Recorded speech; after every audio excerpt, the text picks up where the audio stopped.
Hello বন্ধুরা, আপনারা দেখছেন ডিজিটাল সবকিছু ইউটিউব চ্যানেল। তো বন্ধুরা, পশ্চিমবঙ্গের সরকারি কর্মীদের জন্য দারুণ সুখবর, কারণ 25% ডিএ না পেলেও রাজ্য সরকারের এই কর্মীদের জন্য নবান্নের এক দুর্দান্ত ঘোষণা।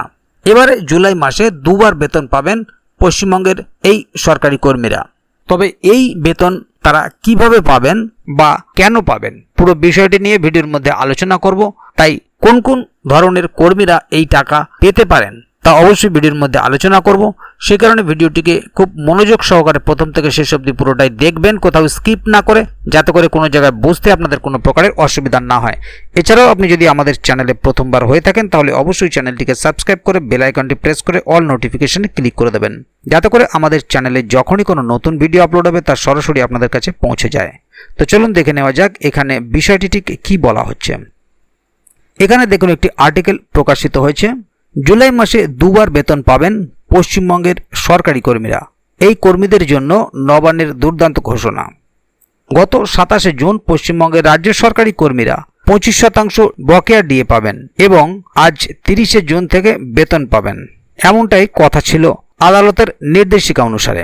তবে গত 27 জুনে রাজ্য সরকার আদালতে ফের মডিফিকেশনের আবেদন করে এবং অন্তত 6 মাস সময় চেয়ে নেন, যার জেরে আপাতত বকেয়া 25% ডিএ পাওয়া এখন কার্যত আগস্টের পরবর্তী শুনানির আগে অন্তত সম্ভব নয়। তবে বকেয়া ডিএ না পেলেও জুলাই মাসে বাড়তি বেতন পাচ্ছেন সরকারি কর্মীদের একাংশ। জুলাই মাসে দুবার বেতন পাবেন সরকারি কর্মীরা। পশ্চিমবঙ্গের বিভিন্ন সরকারি স্কুলের শিক্ষকদের পে কমিশন চালু করা হয় 1 জানুয়ারি থেকে, তবে ঘোষণা করা হয় মার্চ মাসে, যার জেরে জানুয়ারি ও ফেব্রুয়ারি মাসের এরিয়ার প্রচুর শিক্ষকের বাকি রয়েছে। উত্তর 24 পরগনা জেলায় এমন প্রচুর শিক্ষক রয়েছে যারা এখনও সেই এরিয়ারের টাকা পাননি। মার্চ মাসে অনেকেই আবেদন করেছিলেন, সেই টাকা জুলাই মাসে ঢুকতে চলেছে বলে জানা গেছে। অর্থাৎ যে সমস্ত শিক্ষকদের বারাসাত ট্রেজারি থেকে বেতন ডিসবার্স করা হয় এবং যাদের পে কমিশনের এরিয়া রয়েছে, তারা মাসিক বেতন তো আজকালের মধ্যে পাবেনই, তার সাথে এরিয়ারের টাকাটাও পেতে চলেছেন। এছাড়া যে সমস্ত সরকারি কর্মীরাও এই টাকা পাননি তারাও এই টাকা পাবেন, তবে সেটা কবে পাবেন তা তাদের স্থানীয় কর্তৃপক্ষই বলতে পারবেন। 3% বার্ষিক ইনক্রিমেন্ট। প্রতি বছরের মতো এবারও জুলাই থেকে 3% বার্ষিক ইনক্রিমেন্ট পেতে চলেছেন রাজ্য সরকারি কর্মীরা। এছাড়া যাদের 8 ও 16 বছর পূরণ হচ্ছে তারাও একটি অতিরিক্ত ইনক্রিমেন্ট পেতে চলেছেন। যে কোনো কর্মীর বেসিকের 3% ইনক্রিমেন্ট বৃদ্ধি হবে। অর্থাৎ কোনো কর্মীর বর্তমান বেসিক বেতন 100 টাকা হলে জুলাই থেকে তার বেসিক হবে 103 টাকা। তো বন্ধুরা, এবারে দেখে নেব পশ্চিমবঙ্গের বকেয়া ডিএর সংক্ষিপ্ত আপডেট। গত 27 জুন রাজ্যের বকেয়া ডিএ দেওয়ার সময়সীমা অতিক্রান্ত হয়েছে, তাই রাজ্য সরকার ফের সময় চেয়ে আবেদন করেছে। অন্যদিকে রাজ্য সরকারি কর্মীদের একাংশ সরকারের বিরুদ্ধে আইন অবমাননার নালিশ জানিয়েছে এবং রাজ্যের অর্থ সচিব ও মুখ্য সচিবকে নোটিশ পাঠিয়েছেন। বকেয়া ডিএ দিতে রাজ্যের ঢিলেমি ও উদাসীনতার কথা উল্লেখ করে ডিএ মামলার আইনজীবী প্রবীর চ্যাটার্জি জানান, পশ্চিমবঙ্গ সরকার বকেয়া মহার্ঘ ভাতা প্রদানে বিলম্ব করছে, যা সংবিধানের 309 ধারার লঙ্ঘন বলে মনে করেন। তিনি এটিকে কর্মচারীদের হতাশ করার কৌশল ও প্রক্রিয়া দীর্ঘায়িত করার চেষ্টা বলে অভিযোগ করেছেন।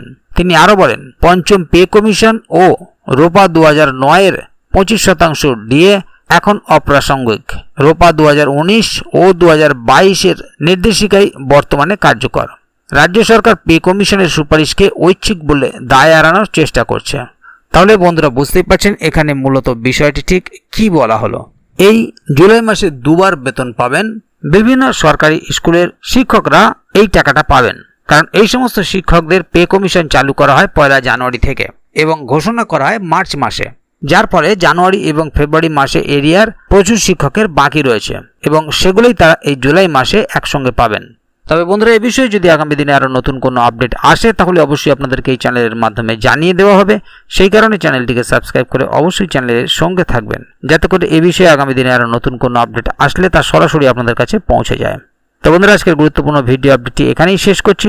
ভিডিওটি সম্বন্ধে আপনার মতামত এবং আপনারা কে কোথা থেকে ভিডিওটি দেখছেন অবশ্যই কমেন্ট বক্সে লিখে জানাবেন।